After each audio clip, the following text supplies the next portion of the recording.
todo es un truco, nada es verdad, el cine es todo mentira, es una gran mentira.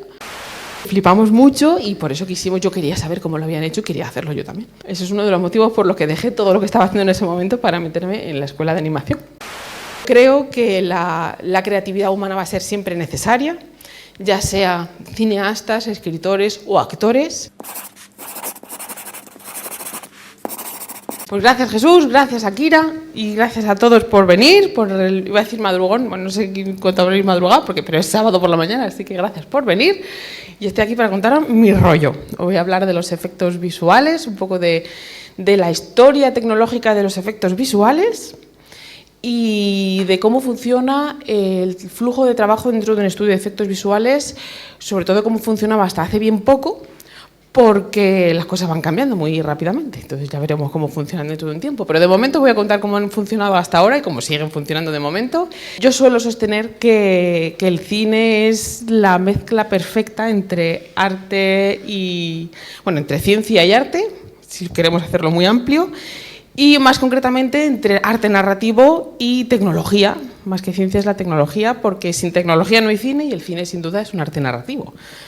Nos dedicamos a contar historias, a contaros historias e intentar haceros sentir cosas y pensar cosas y transmitir, pues eso, historias, conocimiento o maneras de pensar, o cada película tiene que tener una conexión emocional con el espectador y eso es fundamental, de modo que pues esto que me he inventado un poco yo es la manera que tengo yo de expresar, pues eso, que la mezcla perfecta entre arte narrativo y tecnología, que es parte de la ciencia, es el cine.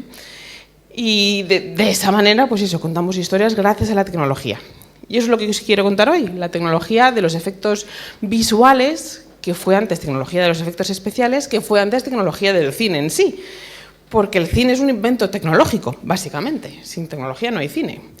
Y el cine, pues, desde sus inicios comparte orígenes tecnológicos, obviamente, con la fotografía, porque el cine, al fin y al cabo, no son más que fotografías que pasan muy rápido y nos dan la sensación, la ilusión de movimiento sin ser imágenes en movimiento. Y gracias a la fotografía, pues pudimos empezar a mostrar la realidad, una realidad, entre comillas, en movimiento. Todo esto empezó, pues eso, con la tecnología en común de la fotografía. Antes de que existiera la fotografía, que además tenemos aquí un par de peques que no saben cómo era el mundo antes siquiera de Internet, que pues no había ni fotografía cuando empezamos a hablar de los muy inicios de cómo empezó la fotografía. Las cámaras, la palabra cámara significa habitación, y esto también para los peques, las primeras cámaras eran habitaciones. Conservamos la palabra, pero la primera cámara era una habitación oscura, la llamamos cámara oscura, con un agujerito en una pared, de tal manera que por ese agujerito pasaba la luz y proyectaba lo que estaba sucediendo fuera contra la pared opuesta. De manera inversa, cierto es, debido a la física de la óptica. Y así teníamos manera de copiar, de calcar lo que estaba fuera. Y esas eran las primeras fotografías, entre unas comillas, muy grandes. La habitación pasó a ser una caja, y ahí tenemos la cámara oscura, tamaño caja, y funcionaba igual. Entraba la imagen por un punto que todavía no era obturador, se reflejaba en una placa que nos permitía calcar la realidad. Y eso nos permitió empezar a inventar juguetes en los que ya se proyectaban cosas a través de era un proyector con luz de velas, era una luz natural, lógicamente nos empezamos a inventar diapositivas. Las primeras diapositivas estaban dibujadas sobre cristal para que pasara la luz a través y poder proyectar imágenes. No había fotografías, pero sí que imágenes y dibujos que íbamos proyectando sobre una pared para poder empezar a contar historias. Los primeros proyectores, que tenían diferentes formatos y diferentes funcionamientos, podían ser rectangulares, teníamos las historias circulares porque era mucho más fácil de irlas pasando poco a poco y era un entretenimiento de salón, realmente eran las primeras maneras de ilustrar historias. Teníamos un narrador, teníamos normalmente un pianista que le iba poniendo banda sonora a la historia, entonces eran las primeras películas sin tener siquiera todavía fotografía, pero sí que íbamos contando historias a un público que se sentaba delante de un proyector. Y sobre la tecnología que empezó a explotar la fotografía y el cine más adelante, tenemos que hablar de la persistencia retiniana, que eso hemos jugado todos en el cole, sobre todo los de mi edad, a escribir, a dibujar en la esquina de un libro, normalmente de texto, un muñequito que iba cambiando de posición de manera progresiva según íbamos pasando las páginas. Esto tiene nombre.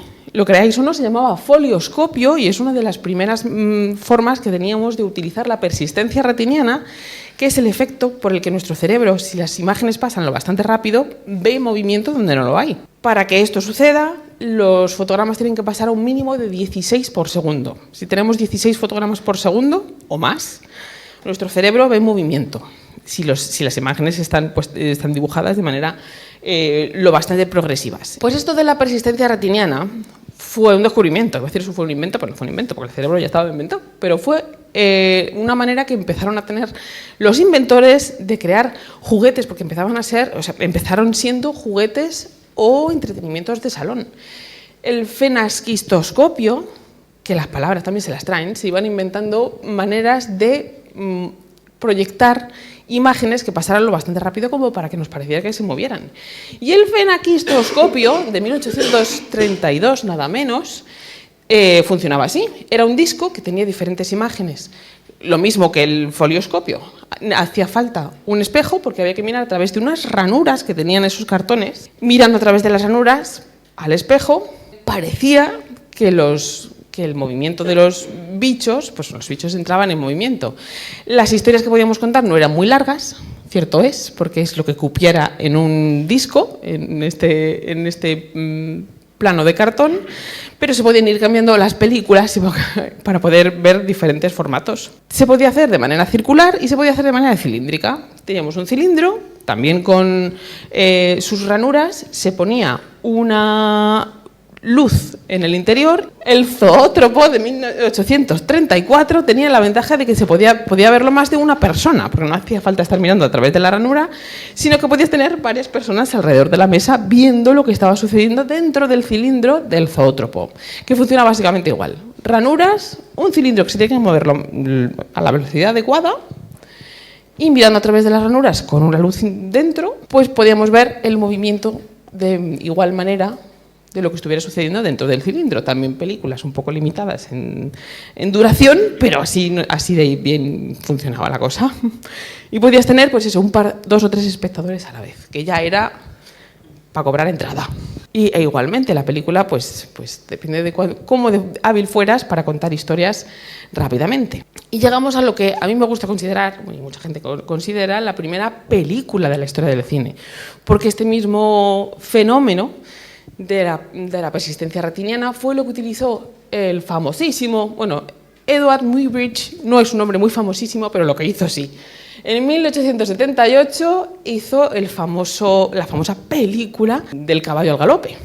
La diferencia entre todo lo anterior es que lo anterior eran dibujos, estos son fotografías, con lo cual podemos considerarlo ya cine. Dice la leyenda que había una apuesta en la que diferentes personas decían, o había unas personas que decían que un caballo al galope siempre tenía al menos una pata tocando el suelo, y había gente que decía que no, que había un momento en que las 4 patas del caballo estaban en el aire. La única manera, porque un caballo al galope no es fácil de distinguir, era pillar en una foto a un caballo galopando a ver si sí o si no. Y Edward Muybridge demostró que efectivamente hay un momento en que las 4 patas del caballo no tocan el suelo. ¿Cómo lo logró? Colocando un montón de cámaras en línea, un montón de sábanas blancas enfrente para que el fondo fuera blanco, hizo pasar el caballo al galope, sincronizando las cámaras de fotografía, que para la época no está nada mal, tuvo que hacer muchos intentos hasta que lo consiguió, y después escoger los fotogramas adecuados para hacerlos pasar a la velocidad adecuada y que pareciera que el caballo estaba galopando. Primera película. Y llegamos al kinetoscopio, que esto ya empieza a ser cine, pero para una sola persona. Solamente podía haber un espectador porque, como veis, había que mirar a través de unos visores. Entonces, lo que se aprendió del experimento de Muybridge fue que podemos tener varios fotogramas en fila, varias fotografías, ya sé que son fotografías cuando hablamos de fotogramas, en línea, y para hacerlas más largas, las películas más largas ya podían tener unos segundos más, lo que se hacía es que era un rollo de película, ya sí que podemos hablar de película de cine, que para que ocupara poco espacio, todavía no se les había ocurrido lo de enrollarlo, entonces sí que lo tenían en una línea de ruedas que iban pasando dando una manivela, todo esto era muy mecánico, y una sola persona tenía que mirar. Entonces eran aparatos que se podían comparar a nuestros videojuegos de entretenimiento actuales, porque se ponían en fila, en línea, echabas una moneda, veías tu película tú solo y te ibas a casa y se hacían colas y colas para poder ver tu película personal. Había diferentes películas, podías ver diferentes películas o venir más veces. Y a mí me recuerda a los videojuegos de los recreativos de nuestra infancia. Y entran en escena, nunca mejor dicho, pues nuestros queridos hermanos Lumière, que por fin inventan lo que podemos considerar la primera cámara y proyector de cine.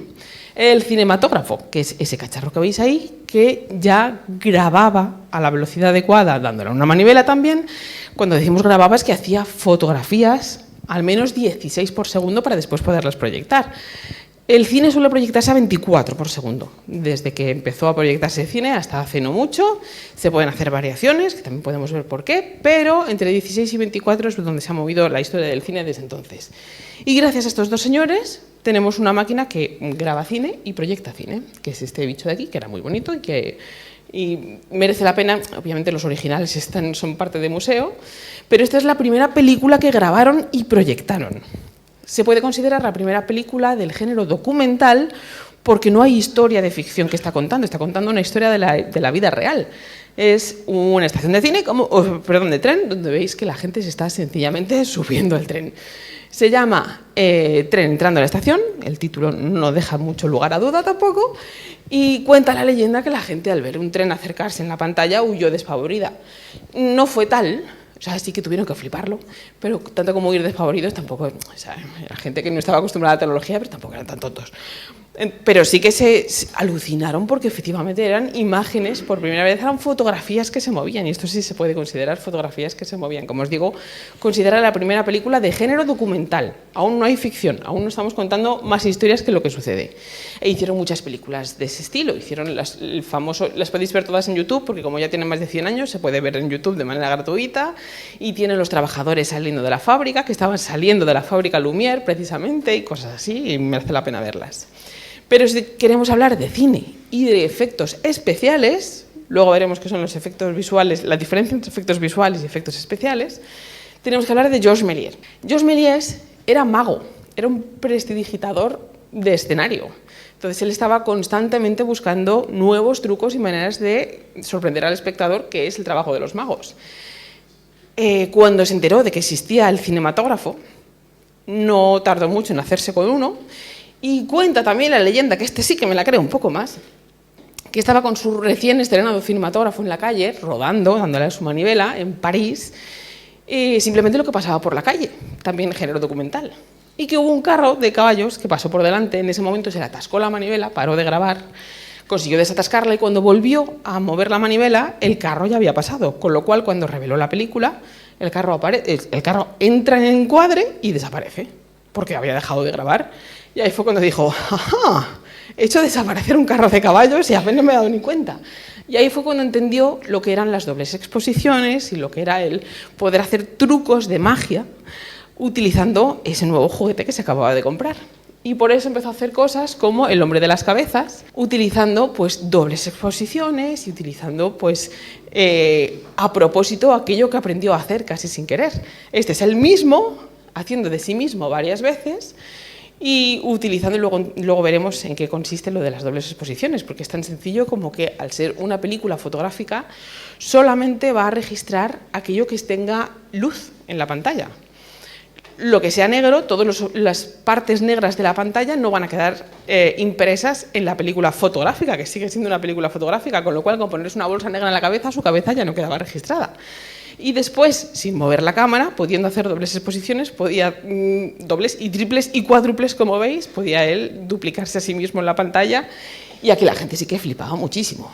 Hay una película, sus películas también se pueden ver todas en YouTube, y hay una muy chula que se llama El hombre orquesta, que es él mismo sentándose en un montón de sillas, en cada silla tocando un instrumento distinto, que son deliciosas de ver porque, claro, estaba como chiquillo con zapatos nuevos, se lo estaba pasando pipa tratando de inventar qué hacer con ese aparato para que la gente alucinara, y seguimos alucinando hoy en día. Y para hablar de los padres de los efectos especiales, tenemos uno muy, muy importante, que es menos famoso que Méliès, pero que merece el mismo reconocimiento, que es un español que también es padre de los efectos especiales, porque a pesar de que fue Georges Méliès el que jugó con las dobles exposiciones y ese tipo de técnicas, Segundo de Chaumont inventó cosas como el stop motion. ¿En qué consiste el stop motion? Pues es el ir moviendo objetos y haciendo un fotograma por cada movimiento de objetos. Un poco lo del folioscopio, pero también haciéndolo en fotografías. Y sus películas, que también están en YouTube y las recomiendo todas, porque son muy cortitas. Cuando hablamos de películas no estamos hablando de hora y media ni 2 horas de película, estamos hablando de pocos minutos, que costaba mucho tiempo de rodar y de montar. Pues tiene una película que se llama El Hotel Eléctrico, que utilizando esa nueva técnica que él había inventado, el stop motion, las cosas se mueven solas. Las maletas entran solas en el ascensor, los huéspedes del hotel, pues la ropa se le quita sola, se le limpia sola los zapatos y alucinaban, claro, porque eran objetos que se movían solos. Y ahora os voy a poner algunos ejemplos de gente que sacó muchísimo partido, grandes artistas que sacaron muchísimo partido a estas nuevas tecnologías y a contar historias de diferentes géneros, haciendo películas, haciendo cine. Harold Lloyd, como no, fue uno de los grandísimos que en 1923 todavía también comprendió el potencial que tenía toda esta tecnología y los trucos que inventó. En esta escena concreta parece que se está jugando la vida y que se nos va a caer varios pisos a la calle. Pero todo es un truco, nada es verdad, el cine es todo mentira, es una gran mentira. Pero es una mentira muy divertida porque tenía su colchoneta debajo, justo donde termina el encuadre, de modo que se estaba jugando un poco la salud, pero no demasiado, no tanto como podía parecer. Y llegamos a técnicas como el mate painting, que en este caso el mate painting no es más que un cristal en el que se dibuja algo que se pone delante de la cámara que parece estar en el encuadre sin estarlo. Una vez más un truco, ese que habíamos visto, por cierto, es James Cameron, que empezó como dibujante de mate painting. Y esto es Star Wars, un mate painting que fijaos qué bien quedó. Lo único que es real es donde Obi-Wan está aquí caminando, esas pasarelas sí que son reales, todo el fondo está pintado y además a mano, está pintado sobre cristal, un cristal que se pone delante de la cámara, que se hace encajar obviamente el dibujo exactamente con lo que estamos viendo, que deja el hueco para que quede filmado, sí que lo que es real, pero todo lo demás está pintado y a mano. Y hablando de segundas exposiciones, pues os quiero poner otros ejemplos de artistas a los que se les ocurrían cosas increíbles a la hora de hacer dobles exposiciones para utilizar esta nueva tecnología, como en Ella Cinders del 26, nada menos, pues el público alucinó con este efecto, pero no es más que una doble exposición con lo que podemos llamar un mate, pero no es un mate painting, porque en este caso no es pintado, sino que lo que se hace es que se cubre la mitad del obturador de la pantalla. Primero grabamos un ojo tapando un trozo del obturador. El trozo que tapemos no va a quedar expuesto por la luz, por lo tanto no va a quedar registrado, y si juntamos los dos, pues tenemos los dos ojos moviéndose cada uno por su lado, que también era alucinante. Como habilidad no es poca para la actriz. Mary Pickford fue una de las primeras estrellas de cine. Por estrellas de cine hablamos de actrices que ya tenían nombre, que la gente iba a ver una de Mary Pickford. Ya empezaban a tener, las actrices y los actores empezaban a tener más nombre, los directores todavía no, pero ya llegaremos a eso. Y también se hizo uso en esta película concreta del tema de los mates. Esta es ella dándose un beso a sí misma. Es la primera vez que se utilizaba la misma actriz o el mismo actor para hacer dos personajes concretos. Para eso, el mate concreto tenía que tener la forma de la silueta de ella. Para que no se notara, muy importante que ella no se moviera, lógicamente, porque si no se iba a notar, y que no se moviera la cámara. La cámara tenía que estar también quieta para que coincidieran las dos cosas. El contorno de ella con el mate, con la posición en la que ella estaba. Después se hacía una doble exposición en la que se hacía ella dándose un beso a sí misma y montando las dos cosas, pues teníamos esa escena. ¿Cómo no hablar de Charles Chaplin cuando estamos hablando de mates? Porque Charles Chaplin era un artista y era un atleta, está claro, pero también hay varias escenas en las que parece jugarse la vida, no digo que no se la jugara. En esta escena en concreto parece que se va a caer por un agujero en el suelo. Como veis aquí la cámara sí se mueve. ¿Cómo se consigue que, a pesar de que la cámara se mueva, no se desvele el truco? Porque la cámara pivota, es decir, la cámara gira en su punto de apoyo, pero no se traslada. Es decir, si gira todavía el truco funciona. Y ahora vamos a ver por qué. Porque efectivamente no había agujero en el suelo, Estaba dibujado sobre un mate sobre cristal y mientras la cámara pivote sin moverse, va a coincidir el mate del cristal con la escena real que tenemos detrás, de modo que no se desvela el truco. O sea, podemos pivotar la cámara, pero no podemos trasladarla del punto en el que está anclada. Y por eso, pues eso patinaba maravillosamente, eso no se lo va a quitar nadie, pero no había agujero en el suelo. Otro ejemplo que tenemos en Ben-Hur, el Ben-Hur de 1925, nada menos. Ben-Hur hay muchos. Este fue uno de los primeros, yo creo que ni siquiera es el primero, pero sí que fue uno de los primeros que utilizó un efecto especial muy concreto que ya no utiliza mates, como estábamos hablando, sino que utiliza, a pesar de estar todavía en época del cine en blanco y negro y del cine mudo, utiliza efectos de color, utilizando color. En este caso, pues tenemos a la famosa escena de las leprosas, que son curadas mágicamente, y cuando decimos mágicamente es por magia de prestidigitador. En este caso, las actrices llevan maquillaje de colores concretos, muy, muy concretos, y para que esos colores dejen de ser visibles a la cámara, se pone delante de la lente un filtro con el mismo color, que se retiran en ese momento para que deje de verse. Pero si ponemos el mismo filtro, un filtro del mismo color que el maquillaje deja de verse. Y es así como se hizo este truco y también este otro truco. Todas estas películas, insisto, están en YouTube y a verlas que molan mucho. Y en el 37 se utilizó este mismo truco para revelar el maquillaje concreto de esta mujer que, con un cabreo tremendo, se nos convierte en una bruja delante de nuestros ojos. Y en este caso no hacía falta ni doble exposición, ni cortes, ni montaje. Es simplemente mover el filtro para que el maquillaje que está ahí todo el rato pase de no verse a verse. Punto. Y así tenemos una bruja. Son todo trucos. Hablando de las dobles exposiciones, esta escena es súper chula. Este hombre sí se jugaba la vida cuando hacía falta, pero en este caso al menos no tanto como pudiera parecer, porque aquí parece que coincide exactamente los dos camiones en el instante en el que pasa con la moto por el hueco que deja ese puente. No había tal hueco. Él sí que va con una moto por ahí arriba, pero no había tal hueco. En realidad primero se filma la moto, tapando justo ese trozo del obturador, y después se filman los camiones pasando y cuando se monta se hace coincidir los dos camiones con el momento en que pasa la moto y listo, truco montado. Y pasamos al proceso Williams, en el que ya tenemos que empezar a hablar de mates móviles. Por fin el mate puede moverse, la cámara puede moverse y podemos hacer mates que cambian no tanto de forma, que también, sino sobre todo de posición. Y podemos ir cambiando los fondos simplemente haciendo diferentes dobles exposiciones y haciendo transiciones entre ellas. Por primera vez los actores pueden moverse, aunque no mucho, pero pueden moverse, y podemos ir cambiando los fondos. Esto empieza a ser, si veis, precursor del croma actual, bueno, del croma, cuando empezó a ser croma antes de la época digital, pero ya podíamos tener mates móviles, y eso fue un gran avance. Y hablando de dobles exposiciones, esta es una de mis favoritas también, cuando tenemos que hablar del hombre invisible. ¿Cómo hicimos este truco en el que un hombre se quita la ropa y debajo no hay nadie? Que tuvieron que alucinar, lógicamente, o eso supongo yo, pues es un actor que está cubierto entero, de pies a cabeza, de un traje de terciopelo negro. Tenía que ser negro, lógicamente, para que no impresione la película, y el terciopelo era útil porque no refleja la luz, con lo cual es un negro muy mate.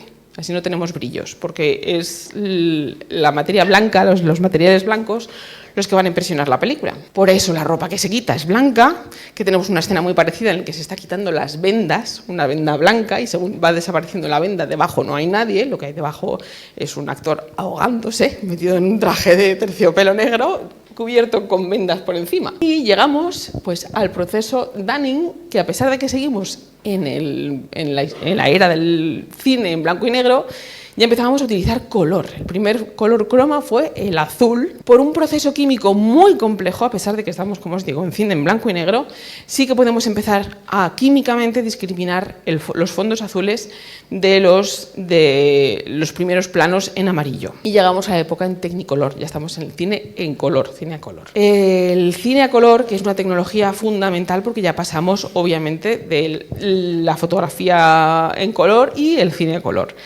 Las cámaras en Technicolor, que eran las primeras técnicas para tener cine a color, eran enormes, eran unos bichos gigantescos porque había 3 rollos de película, no había uno. La tecnología que se inventó consistía en un prisma muy concreto, que lo que hacía era dividir la luz en 3 colores diferentes. Ese prisma podía detectar la frecuencia de la luz en diferentes colores y la dividía en diferentes direcciones para que impresionaran 3 películas distintas, que después había que poner en una impresora óptica, se juntaban para sacar una sola película que pudiera proyectarse y ya tenía todos los colores. Pero eran unos bichos muy grandes, muy pesados y no eran fáciles de manejar, pero ya teníamos películas en color. Y pasamos a los primeros fondos croma. El azul fue el primer color croma. No, bueno, mentira cochina. El primer color croma fue el negro, como hemos visto. El segundo color croma era el azul, que ya se podían empezar a hacer distinciones de personajes filmándolos sobre un fondo azul. ¿Por qué el azul? Pues porque es el color más alejado del tono de la piel humana. Porque normalmente lo que queríamos discriminar del fondo venía a ser un actor, normalmente. Por eso los actores no solían llevar ropa azul. Lo llamamos keying a ese proceso, a eliminar el fondo croma lo llamamos keying. Como veis, en la era digital seguimos utilizando el color azul, especialmente si tenemos personajes verdes, no podemos utilizar el verde, o tenemos fondos verdes, es decir, vegetación y cosas por el estilo, seguimos utilizando el color azul.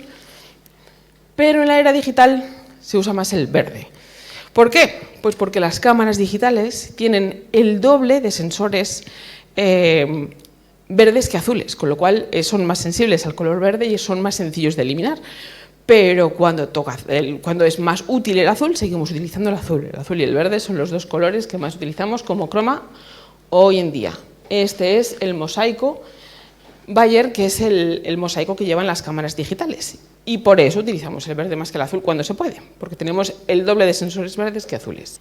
Y llegamos a la era de los ordenadores. O era digital, ahora sí que podemos hablar de la tecnología digital. Los ordenadores, cuando llega la tecnología de la informática al cine, no llega como hoy en día, llega con esos ordenadores y ahora veremos que hubo que lidiar con esa tecnología también y la hicimos avanzar a fuerza de ponerla a prueba. En 1972 tenemos lo que fue la primera animación digital en el mundo, bueno, en el mundo, iba a decir en el mundo del cine, todavía no, pero Ed Catmull, que es uno de los fundadores de Pixar, no es casualidad, fue el creador de esta primera animación, que era una animación muy sencilla de su propia mano. Se hizo un molde en escayola de su propia mano para poder digitalizarla, lo que entonces era digitalizarla y poder animarla. Como veis, eran polígonos muy sencillos ahora. En su momento era una malla de polígonos muy complejos. Y hubo que escanear esa mano, se hizo un molde en escayola de esa mano para poder escanearla. Y cuando digo escanearla, no es como hoy en día un escáner digital, como los que vemos en las películas, que pasa un visor de luz y nos hace el modelo. No, era un escáner físico, un escáner en el que unos puntos, que ahora veremos cómo funcionaba el escáner, había que ir metiendo manualmente cada vértice, las coordenadas de cada vértice en el ordenador, moviendo los puntos que iban dándonos las coordenadas, y ahora vais a ver lo que era un escáner entonces. Se dibujaron todos los vértices, se enumeraron todos los vértices. Este es el escáner.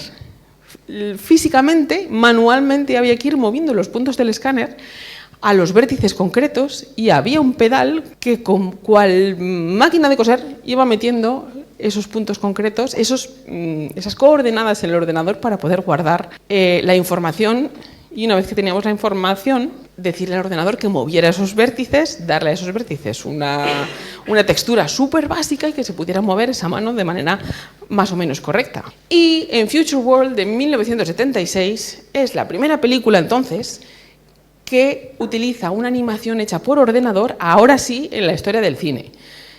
¿Qué animación fue? Precisamente la mano de Ed Catmull, porque dijeron, esto tiene una pinta futurista que no veas. Tenemos una película que se llama Future World, vamos a utilizar esta animación.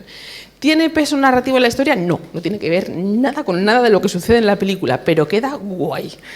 Y si queda guay, se mete en la película. Por lo tanto, tenemos la mano de Ed Catmull moviéndose en las pantallas porque sí, porque patatas. Y aún así quedó súper bien, o sea, yo lo habría hecho también. Esto no es una crítica ni mucho menos, yo lo habría hecho también. Así que tenemos eso, la primera película de la historia del cine en incluir una animación hecha por ordenador.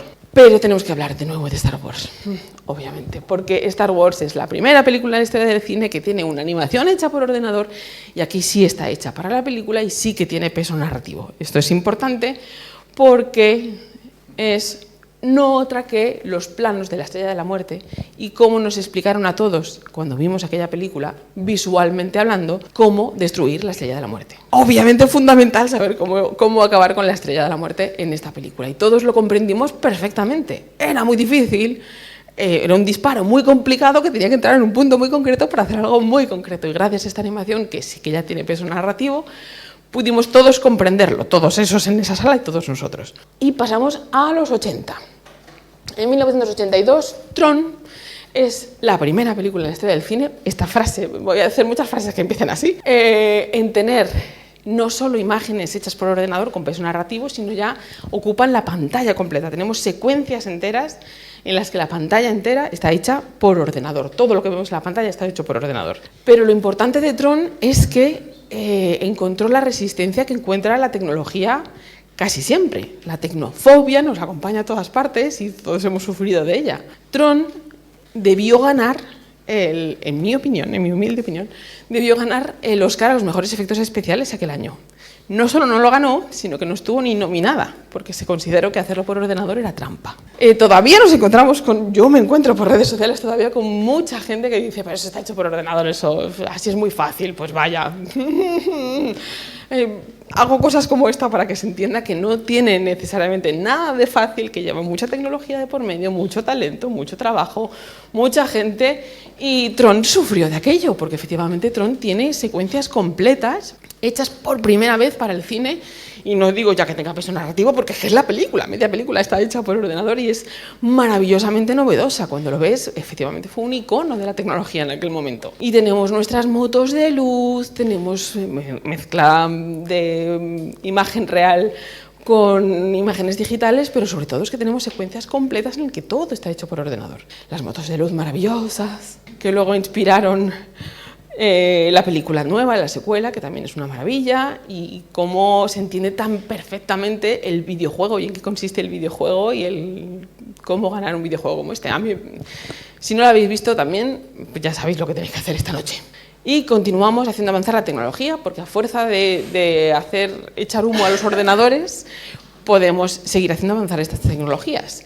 El joven Sherlock Holmes, en 1985, es la primera película de la historia del cine en tener un personaje digital interactuando con un entorno real sin que se note, que lo que flipábamos todos es que no se notaba, nadie sabía cómo ha hecho eso, Dios mío, por ordenador. No solo es eso, sino que el caballero de la vidriera está hecho de cristal y podemos ver a través de él. O sea, es como, oh, de locos, ahora no parece tan de locos, pero en su momento, creedme chicos, era de locos. Y otra de mis películas favoritísimas, Abyss, que también se llamó Abyss, ¿verdad? Aquí. Sí, Abyss. En el 89 fue la primera película de la historia del cine en tener simulación de fluidos. Ya empezamos a meternos, ya los cineastas siguen buscando trucos para sorprender al espectador, como desde los principios del cine. Y una cosa que no había hecho nadie, y eso James Cameron le gusta mucho, voy a hacer algo que no haya hecho nunca nadie jamás, como todos los magos, tenemos la primera simulación de un fluido realista digital interactuando con un entorno real. El tentáculo de agua de Abyss es maravillosa entera. Se pueden dar clases de cinematografía enteras con esta película, porque el guión es maravilloso, la presentación de personajes es increíble, los personajes están súper bien escritos y además tenemos esta maravilla digital que nadie había visto antes de lo que es un tentáculo de agua interactuando con los actores. Y dijo James Cameron, oh, fluido de agua que interactúa. En el 91 también James Cameron, al que le debemos mucho de eso de hacer que los ordenadores echen humo, tenemos el primer fluido, no ya agua, metal líquido. Esta es una de las películas que me quiso hacer dedicarme a lo que estudié después, porque es flipante. Y tengo un compañero de clase aquí que también sabe de qué estoy hablando, porque flipamos mucho y por eso yo quería saber cómo lo habían hecho y quería hacerlo yo también. Ese es uno de los motivos por los que dejé todo lo que estaba haciendo en ese momento para meterme en la escuela de animación. Y bueno, pues si hablamos de James Cameron tenemos que hablar de Steven Spielberg, otro también al que le gusta lo de hacer avanzar la tecnología y darnos cosas que nunca nadie había visto. El caso de Parque Jurásico es curioso porque se intentó hacer los dinosaurios por stop motion primero y no quedaba del todo bien, porque la tecnología para hacer animales digitales que se movieran y que quedaran creíbles en pantalla todavía no estaba ahí, que sí, que sí no. Entra George Lucas también en escena con su ILM, que es el estudio de efectos visuales, efectos que él creó, y gracias a la combinación de ambos dos, esta también fue la cara que se nos quedó a nosotros cuando vimos los primeros dinosaurios creíbles en pantalla. Son los primeros animales digitales que interactúan con un entorno real. Es una película que tiene ya muchos años y que ha sobrevivido al paso del tiempo fabulosamente. Es verla y seguir disfrutando de un peliculón y no habíamos visto nada parecido. Cierto es que los dinosaurios de la película digitales son una pequeña parte, porque también tenemos animatrónicos, tenemos maquetas, los tiranosaurios concretamente se hicieron maquetas electrónicas solamente, maquetas a tamaño real, solo de la cabeza, solo de una pata. De manera que los digitales son solamente algunos de ellos, pero aún así están tan fabulosamente hechos que merecen toda la pena. Es uno de esos casos en los que el documental sobre cómo se hizo la peli casi mola más que la peli, casi, pero mola bastante. Y en el 95, pues Toy Story se convierte en la primera película en la historia del cine en estar hecha enteramente por ordenador. Ya no hacían falta... No quiero decir que no hagan falta, pero en este caso no hicieron falta ni cámaras de cine, ni actores, ni entornos, ni nada por el estilo. Todo estaba hecho por ordenador. Por primera vez se podía hacer una película por ordenador y costó bastante también que entrara por los ojos de quien decía que eso era hacer trampas. Pero lo cierto es que Toy Story no solo es una película hecha toda por ordenador, sino que es muy buena película. Tiene un guión maravilloso. Pixar tiene la capacidad de tocarte la patata bien cuando quiere, habiendo un buen guión, es la prueba de que habiendo una buena historia que contar, la técnica o tecnología que se utilice es casi irrelevante. En este caso es muy relevante para la historia de la tecnología en el cine, pero la historia que estamos contando es fabulosa. Y mientras tengamos una buena historia, que haga una conexión emocional con el espectador, eso es lo más importante en la historia del cine. A mí me gusta siempre decir que yo perdono unos malos efectos, ya sean especiales o visuales, si la historia es buena, que al revés. Cuando los efectos son fabulosos y son maravillosos, pero la historia es pobre, porque nos estamos centrando en mostrar efectos más que en contar historia, eso es para mí menos perdonable, porque lo importante sigue siendo la historia. Y terminamos la década de los 90 pues por todo lo alto. Llegamos a Matrix, que también hizo cosas que no se habían hecho nunca antes. Y tenemos que hablar del efecto bullet time. El famosísimo efecto bullet time, con el que también alucinamos un montón, porque también es tecnología que no habíamos visto nunca. ¿Cómo se hace el bullet time? Que parece parar el tiempo. Son un montón de cámaras puestas, como veis, en fila, que van a registrar un movimiento concreto. Ya está, eso es el salto, chimpún. Pero claro, lo registramos con muchísimas cámaras. Todas las cámaras registran el mismo movimiento, de tal manera que tenemos el fotograma en el mismo momento para ese movimiento, para un mismo movimiento, todas esas cámaras. Seleccionamos el fotograma adecuado, generamos, como veis, estaba en un ciclorama croma, los actores están en un ciclorama croma, que es esa habitación toda verde croma, en este caso verde, y el entorno se hace en 3D, digital. Se hace un poco en penumbra para disimular un poco, porque la oscuridad siempre nos viene bien para disimular según qué errores, pero básicamente es así. Unas 200 cámaras estaban registrando todos estos movimientos para después poder congelar a los actores en el aire, y estamos tan flipando con que los actores están congelados en el aire que nos damos cuenta que el entorno es digital y no es perfecto, pero cuela. Añadimos una bala, también digital, lógicamente, pobre Neo, y tenemos el famoso bullet time.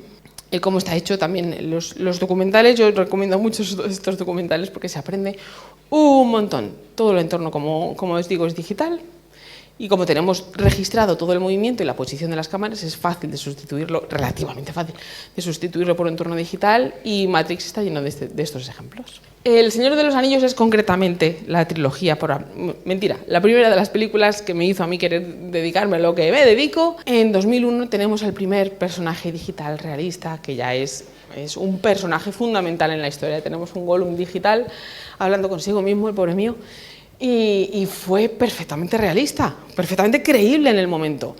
Luego tenemos el Gollum del Hobbit, que llegó después, que efectivamente la trilogía del Hobbit es inferior a la trilogía, según mi opinión, del Señor de los Anillos, pero el Hobbit, el Gollum que podemos ver en la secuencia de los acertijos de la cueva del Hobbit es casi perfecto.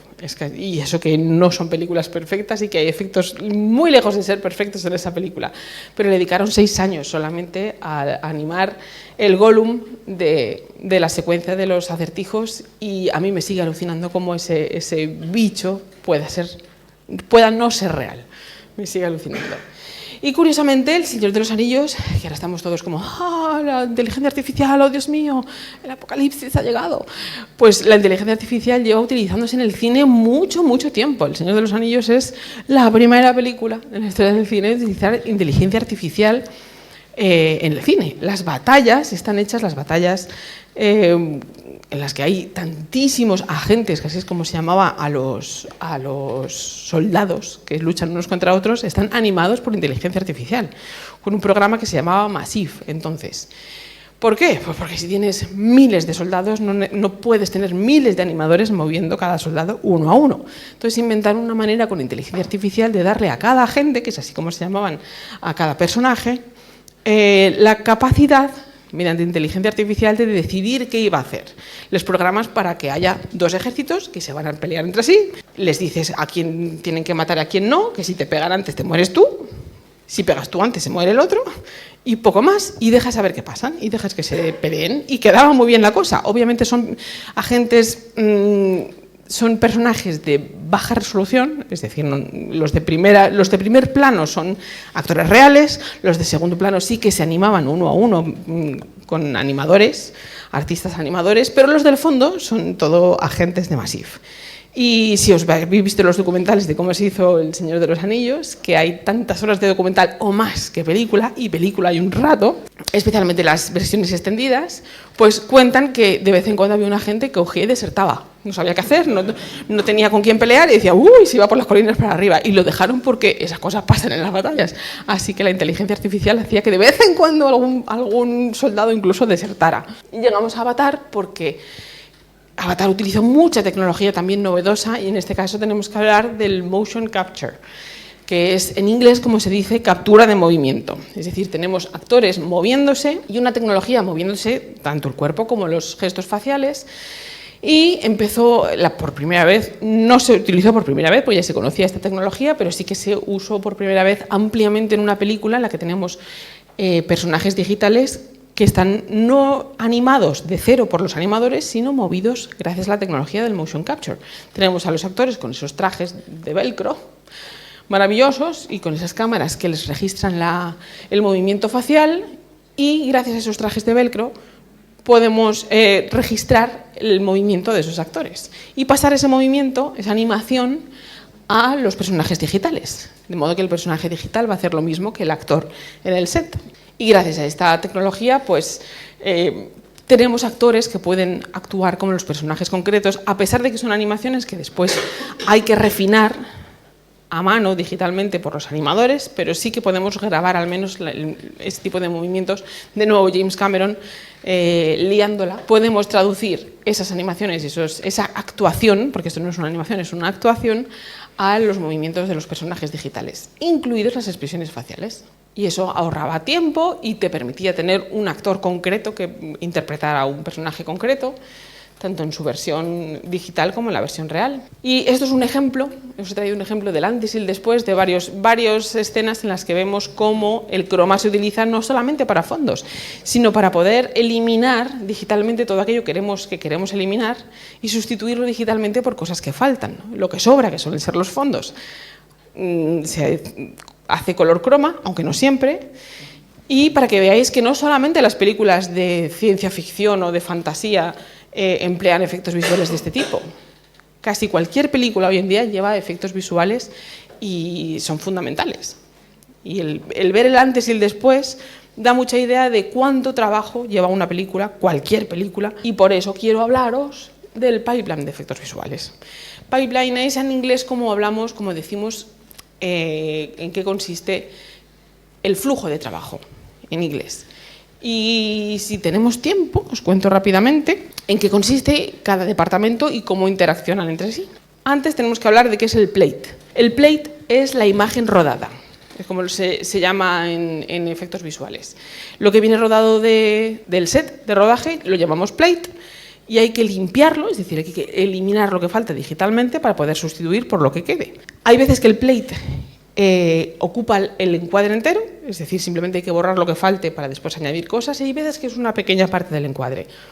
Y eso es en parte nuestro trabajo, concretamente en mi departamento, que es el de layout, que está aquí en el centro, porque este esquema lo he hecho yo, por eso lo he puesto en el centro. Y es importante entender que ese es el plate, eso es lo que a nosotros nos llega. Nos llega una cámara digital de tracking, que ahora veremos lo que es el tracking, eliminamos lo que falta, lo que sobra, ese es el plate en esta escena, por ejemplo, y sustituimos todo lo demás digitalmente por lo que pueda faltar.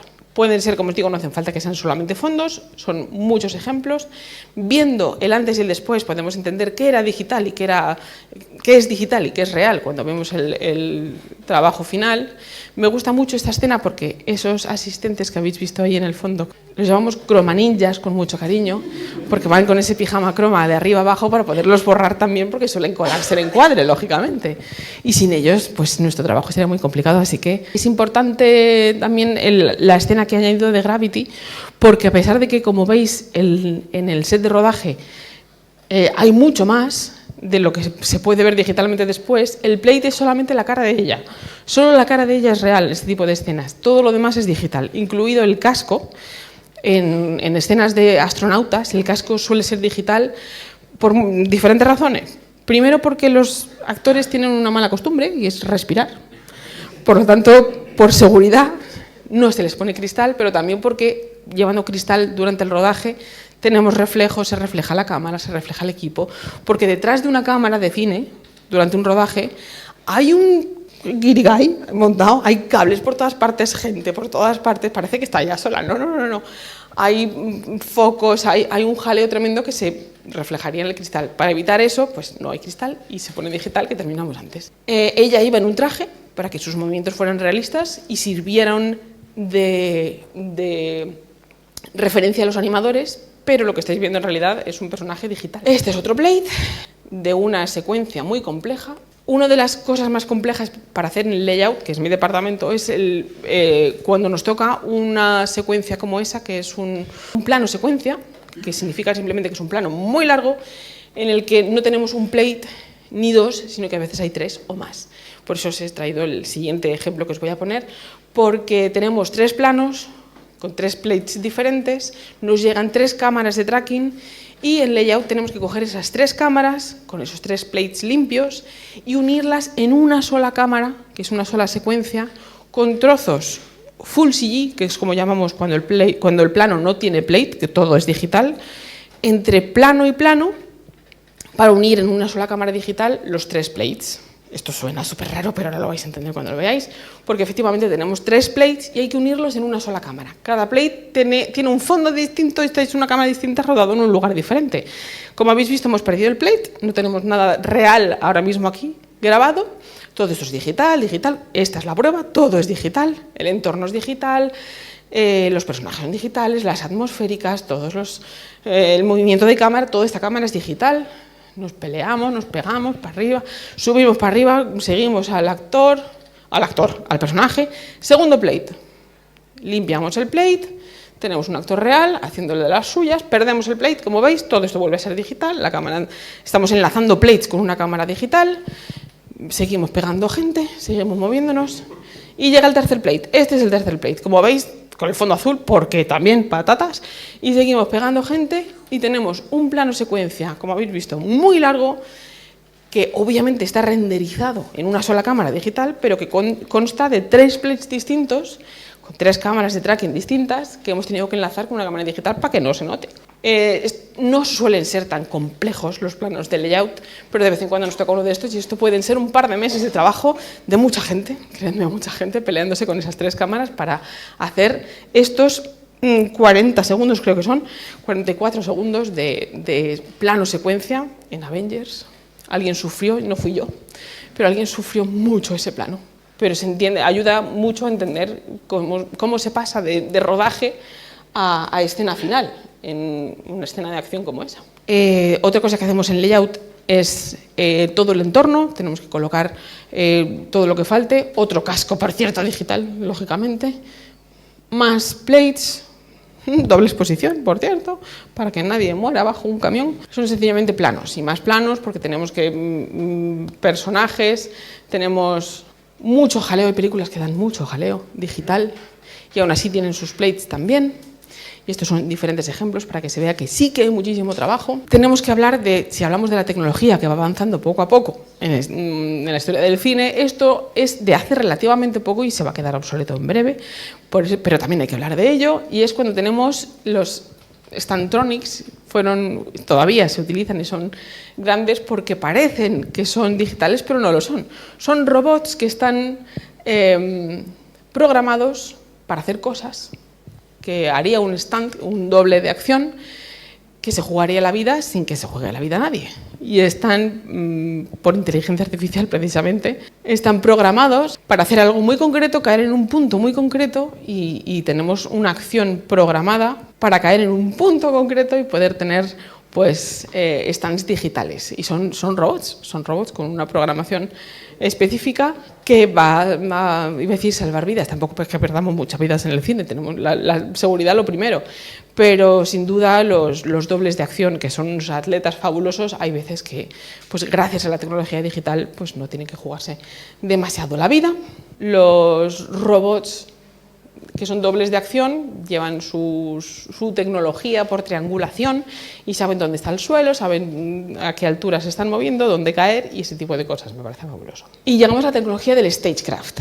Es importante, muy importante, porque también supuso un avance tecnológico que se dio, sobre todo, empezó a utilizarse en Mandalorian. El stagecraft emplea una tecnología basada en la retroproyección, que no es un invento actual. La retroproyección ya se inventó con el cine, básicamente, que es coger una proyección concreta que se ha hecho para la película y se proyecta en una pantalla detrás de la acción que estamos teniendo, de tal modo que filmamos al actor haciendo algo con cosas que están sucediendo detrás en una pantalla, proyectadas en una pantalla. Esto ya se hacía, como veis, en los inicios del cine, y es un clásico de las escenas de coche, las escenas en las que, con mejor o peor tino, se filmaba, y se ha parodiado también hasta el extremo, se filmaba lo que está sucediendo detrás del coche para luego solamente tener al actor actuando en un set, moviendo el volante, también con mejor o peor tino, pero no hace falta salir a carretera a rodar, que es un pollo. Y funciona básicamente así.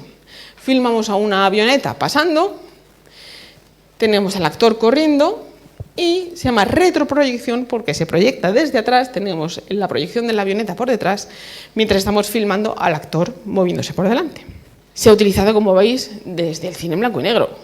No es necesariamente novedoso, pero es tremendamente útil. En El Mago de Oz se utilizó también porque lo que estamos viendo detrás, el tornado del Mago de Oz, es una maqueta en realidad, es una maqueta que se hizo con una tela muy grande y mucha arena, girando y destrozando una maqueta. Menos mal que no destrozaron casas, pero Judy Garland está filmada delante de una pantalla donde estaban sucediendo todas esas cosas. Retroproyección. Aquí Hitchcock la utilizó muy hábilmente porque filmó agua que se acercaba, una masa muy grande de agua que se acercaba peligrosamente a la cámara, y después hizo que una masa de agua real atravesara a toda velocidad la pantalla en la que estábamos proyectando, de modo que los actores estaban actuando mientras el agua, una masa de agua muy rápida, atravesaba esa pantalla y les mojaba de verdad. Con lo cual aquí rizamos el rizo y fue una manera fabulosa de utilizar la retroproyección y que colara. Kubrick también lo hizo.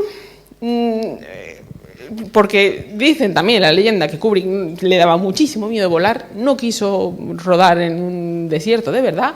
En 2001, todas estas escenas, creo que los actores lo pasaron fatal porque los focos necesarios para poder retroproyectar todo eso daban muchísimo calor y estaban metidos ya de por sí en un traje de mono, los pobres míos. Pero todo eso que estáis viendo al fondo son escenas rodadas, es proceso, en Alien se utilizó, en Eyes Wide Shut se utilizó, y como veis, Tom Cruise está caminando sobre una cinta de caminar mientras se proyecta detrás la calle que está sucediendo en la película. O sea que se ha seguido utilizando casi siempre y se sigue utilizando hoy en día. Terminator, otro ejemplo de Terminator en el que cuando no es un doble porque se le ve la cara a Arnold, tiene que ser Arnold en una moto que realmente no se mueve como tal, entonces proyectamos el fondo moviéndose detrás de él, y se utilizó también obviamente en el helicóptero. Y lo que vemos por detrás es también retroproyección. Retroproyección, entre comillas, porque tenemos un fondo en croma. Entonces sí que eliminamos el fondo y ponemos el fondo después. Pero la retroproyección tiene sus limitaciones, entre otras cosas, porque especialmente para las escenas como las de los coches o la de Tom Cruise que hemos visto caminando, para que no se note el truco, la cámara tiene que estar quieta. Es decir, el ángulo y la distancia entre la pantalla en la que estamos proyectando cosas detrás de la acción y la cámara no puede moverse. Si se mueve, se desvela el truco, lógicamente. ¿Por qué? Porque existe una cosa que se llama paralaje, y el paralaje no es más que ese efecto en el que los objetos se mueven a diferentes velocidades según a qué distancia, a las diferentes distancias que estén del ojo humano o de la cámara, que viene a ser el ojo humano. Por lo tanto, no puede haber paralaje, no podemos mover la cámara. La mejor manera de poder mover la cámara es tener un ciclorama, que es como se llama la habitación croma, pero en este caso es un ciclorama LED. Es decir, las paredes son pantallas de LED. Podemos proyectar cosas que se mueven a cierta distancia y podemos mover ligeramente la cámara porque el entorno es envolvente. Ya no es solamente una pantalla quieta detrás de la cámara, sino que es envolvente. De modo que si construimos un ciclorama LED, como es el caso, podemos proyectar cosas que se mueven y la cámara tiene cierta libertad de movimiento. Digo cierta libertad porque para que el paralaje no influya y no se desvele el truco, no podemos tener objetos demasiado cercanos a cámara. Nos permite tener cielos, nos permite tener entornos lejanos, nubes y cosas así. Pero no podemos tener demasiadas cosas demasiado cerca de la cámara porque al no haber paralaje, porque es un ciclorama, también se desvelaría el truco. Este es el efecto óptico del paralaje. Y se puede entender muy bien cuando vamos en un coche y miramos por la ventana y vemos que los árboles que están cerca del coche pasan mucho más rápido que las montañas que están más lejos, que pasan mucho más rápido que la luna, por ejemplo, que parece no moverse. Es un efecto que a mí de niña me alucinaba mucho. La luna parecía seguirnos, parecía no moverse. Eso es porque está bastante lejos como para que el movimiento relativo entre mi movimiento, el del coche, y la luna sea lo bastante pequeño como para que no se note. Eso es el paralaje y eso es lo que nos impide tener objetos cercanos a cámara cuando hacemos lo de la retroproyección. Ya se empezó a investigar y a inventar trucos para que eso no se notara en los dibujos animados. Si os fijáis, el fondo se mueve a diferente velocidad que los objetos más cercanos en animaciones como esta. ¿Cómo se hacía? Con diferentes paneles a diferentes distancias de la película. Pero como os digo, tenemos el problema de que no podemos tener objetos muy cercanos a pantalla cuando estamos a cámara, cuando estamos filmando, precisamente por eso. Y aquí es donde llega la tecnología del Stagecraft, que rompió muchísimos moldes porque emplea tecnología de videojuegos. Los videojuegos, la tecnología del Unreal, que ahora está tan en boga porque estamos haciendo muy buen uso de ello, es tecnología que se inventó para videojuegos. ¿Por qué? Pues porque los videojuegos, la tecnología digital que emplean es la de que el espectador, el jugador, es la cámara que se va moviendo y necesitamos tener un entorno que reaccione a los movimientos del jugador para que el juego parezca realista, lo que estamos viendo en el juego. Esa tecnología se aprendió a aplicar al rodaje y lo que tenemos en el Stagecraft, que se empleó, como os digo, en el Mandalorian, es un fondo creado digitalmente, proyectado sobre un ciclorama croma, pero es un fondo en el que los objetos a diferentes distancias de la cámara reaccionan a tiempo real al movimiento de la cámara cambiando de posición. Lo cual quiere decir que si no estás mirando a través de la cámara, el mareo creo que es terrible, porque tienes objetos que se están moviendo, que están flotando unos delante de otros según a la distancia a la que estén. El cámara que mira a través de la cámara no nota nada, porque todo se mueve en relación al movimiento de la cámara. Pero todos los que están fuera, creo que el mareo es terrible. No se puede mirar a la cámara porque todo se mueve caóticamente siguiendo la cámara. Pero eso nos permite pues, filmar a tiempo real sin necesidad de anticipar los movimientos de la cámara. El cámara tiene la libertad de poderse mover alrededor de los actores, que también tienen lo suyo en el mareo, creo. Pero además tiene la ventaja de que como emite luz, no necesitamos iluminar la escena. Sí que necesitamos puntos concretos de luz, de iluminación de escena, pero en los fondos emiten luz. Y eso quiere decir que, sobre todo con un personaje como el Mandaloriano, que tiene una armadura metálica, los reflejos de la armadura metálica y la luz que reflejan son reales porque están sucediendo a tiempo real mientras estamos rodando. De modo que no hace falta después añadir esos reflejos, eliminar a la cámara reflejada o añadir esos reflejos después digitalmente, porque ya están sucediendo de manera real durante los rodajes. De modo que el Stagecraft, que es un ciclorama específico, obviamente, ha permitido este tipo de rodajes que me han preguntado mucho, pero eso quiere decir que entonces no tenéis trabajo después, porque se supone que hace mucho trabajo del que antes se hacía en postproducción, es decir, después de rodar. Teníamos todos mucho trabajo después, todos los artistas digitales. No es que no vayamos a tener trabajo después, es que ese trabajo hay que hacerlo antes, porque los entornos que estamos viendo sí que están creados de manera digital. De modo que hay mucho trabajo que antes se hacía después, que ahora hacemos antes. Así que no nos vamos a quedar sin trabajo, que no se me asuste nadie, porque además el Stagecraft también tiene sus limitaciones. Aquí, como veis, la cámara es una manera de expresar que moviendo la cámara podemos tener... y además se pueden modificar los fondos casi en tiempo real. El director puede decir, esa piedra del fondo no me gusta, ponmela más a la izquierda. Y con una tablet podemos hacer así con la piedra y mover la piedra donde la quiere el director. Quieras que no, son pues, ventajas que efectivamente nos van a ahorrar cierto tiempo después, pero que hay que hacerlos antes. Esa piedra hay que modelarla igual. De modo que, bueno, pues estos son otros ejemplos también de cómo es importante que los entornos cercanos a la cámara durante el rodaje sean reales, que la mejor manera de que las cosas parezcan realistas es que sean de verdad. Y después modificar los fondos. Más ejemplos del tema del Stagecraft, de cómo funcionaba y las limitaciones que tiene el Stagecraft, por ejemplo, es que obviamente tenemos que estar en una habitación de Stagecraft, tenemos que estar en un ciclorama, es decir, cuando tenemos explosiones o cuando tenemos masas de agua o cuando tenemos atmosféricas concretas, no se puede hacer. El ciclorama del Stagecraft es muy caro y entonces si quieres prender fuego o cosas, pues no viene bien tampoco. Y tenemos también el problema del moiré, es decir, se sigue utilizando el croma durante el Stagecraft.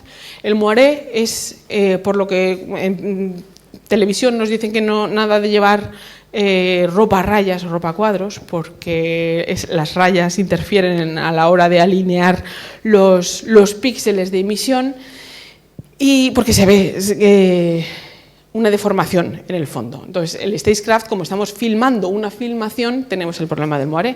Entonces, ¿cómo se soluciona lo del moiré? Muchas veces es simplemente desenfocando el fondo. Es un truco muy bueno.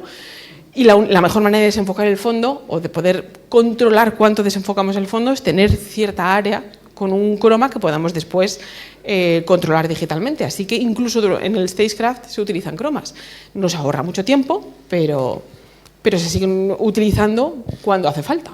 Esto es un ejemplo de moiré cuando filmamos una filmación. Este es el tipo de deformación en color que podemos ver. Tendríamos que pasar también a la explicación de las cámaras virtuales, que no es más que un ciclorama que en vez de simplemente pantallas LED tienen montones de cámaras que hacen un montón de tomas de las filmaciones concretas, que no nos vamos a extender demasiado, pero es una tecnología que también existe, que viene a ser más o menos lo del bullet time, solo que en un ciclorama inmenso, porque ahora la tecnología permite que tener un montón de cámaras rodando lo mismo en un ciclorama ya no sea imposiblemente caro, de modo que después tenemos más control en postproducción de lo que hemos grabado si tenemos pues 30 cámaras en vez de una. No se utiliza en todas las producciones, pero es una opción muy válida hoy en día, que requiere también un ciclorama concreto, Y después llegamos a la inteligencia artificial, que es un debate que os cuente lo que os cuente, pasado mañana va a quedar obsoleto, así que tampoco vamos a entrar demasiado, porque además esto más o menos los frikis lo tenemos, insisto, más o menos al día, porque es complicado estar al día, pero efectivamente la inteligencia artificial ha venido para quedarse. Y adelantándome un poco a la pregunta que me suelen hacer, si a favor o en contra, yo a favor de la tecnología, de la inteligencia artificial en general, porque creo que es una herramienta más. Y creo que es natural entrar en pánico, porque voy a decir tenerle respeto, pero no, yo he visto gente que ha entrado en pánico, y no creo que sea necesario, porque hemos visto eso de que una nueva tecnología parece que va a acabarse el mundo, que va a cambiar la manera de hacer cine, y no es la primera vez que parece que los actores van a dejar de ser necesarios para hacer cine. Yo no lo creo. Yo creo que es una herramienta más que, como nos ha pasado en otras ocasiones, necesitamos comprender y necesitamos gestionar y necesitamos legislar para que sea bien usada, porque como toda tecnología puede usarse bien y puede usarse mal, pero si lo usamos bien es una herramienta más que nos va a facilitar la tarea, nos va a quitar muchas tareas tediosas, va a eliminar mucho error humano, pero creo, igual me equivoco, igual damos esta charla el año que viene y me tengo que tragar mis palabras, pero creo que la creatividad humana va a ser siempre necesaria, ya sea cineastas, escritores o actores, porque la inteligencia artificial hay que programarla, porque una inteligencia artificial ella sola, de momento, no puede hacer nada, nos necesita, y por eso creo que es más vale comprenderla y saber utilizarla y utilizarla bien, que temerla y rechazarla, porque además es que es inútil. Para los trekkies, la resistencia es inútil, como decían los Borgs, de modo que más nos vale eso. No se puede parar el mar con las manos, así que vamos a tratar de sacarle partido. Insisto, igual me trago mis palabras el año que viene, o el mes que viene, quién sabe, pero yo creo que es tecnología nueva que ha venido para quedarse y que puede ser muy, muy útil. Pues muchas gracias a todos por haber venido, por haberme aguantado, y pues nos vemos por redes sociales. Si tienes alguna pregunta, los ejemplos que he puesto ya os digo que están en YouTube y están en mi blog, y nos vemos por las redes si queréis. Y pues eso, pues gracias por haber venido y gracias a los de YouTube también. Así que, muchas gracias. Chicos.